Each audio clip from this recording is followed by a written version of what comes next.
พี่น้องเกือบมื้อนี้เกือบบ่มีเฮือนอยู่ไฟไหม้อันบนนี้นะนี่ป๊าดโถไหม้แท้ไหม้ว่าไหม้มึงมันไหม้พี่มันไฟมันลุกขึ้นมาแล้วกันย้อยลงมาใส่นี่ไหม้ตู้เย็นน่ะยกตู้เย็นแล่นเลยเว้ยซอกมันยังอีกทับมันก็บ่ได้โอ้เตือนนะผู้ใดใส่รุ่นนี้นะนี่เบเกอร์ยาวมันใส่สำหรับแนวยาวๆนะแล้วนี่เงินค่อยมันเป็นแนวรุ่นน้อยซื่อๆนะใส่ป้าโถอันตรายไฟไหม้ดีแต่ค่อยยืนเที่ยวนี้ดีแต่ค่อยแปลงคันไดห้าล้านเอี่ยวรถไฟฟ้าน้อยนี่เข้ามาในเหือนเนี่ยไม่คักไม่แน่นี่ไม่ฟองสโนนี่ดีแต่ค่อยอยู่นี่แปลงตัวนี้นี่บริษัทนี้มันมุดเลยค่อยแปลงท่านเนาะได้ยินบ่มันได้ยินแล้วมันคิ้วนะทำอิดคิ้วนิดนึงซื่อ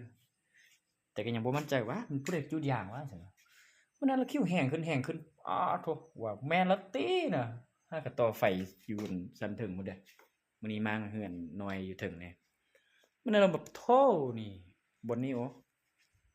ไม้ตัวนี้นี่โอ้ดูถึงนี่ก็ไม้นี่ก็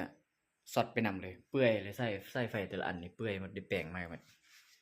มึงดูบนมันไหม้โยดลงมาอันนี้เป็นยางไหม้เนี่ยมือยังสุดยอดเลยคันไหม้นี่หมด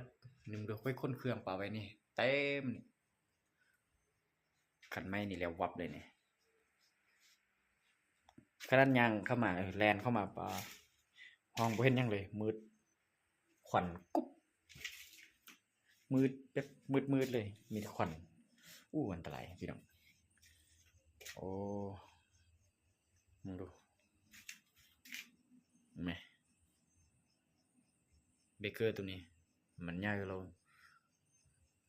ไฟมันน่าจะบ่ฮับเนี่ยก็เจ้าต่ออยู่ถึงมันก็ผิดพลาดแต่มันขึ้นไปเพิ่งมันนาได้รูดนำเนี่ยมันได้ใส่ไฟไล่หรือต่อผิดก็น่าจะพ่วงกันที่มันมาสอดอยู่เบเกอร์ยาวพี่มันกับบูยอมตัดให้ได้เนี่ยเวลาไฟมันนั้นกับเรามันตัวนี้มันบ่ตัดให้ไม่เลยเกือบบ่มีเหือนอยู่พี่น้องแถว5กันมาเหือนน้อยอยู่ถึงจีเกือบเลย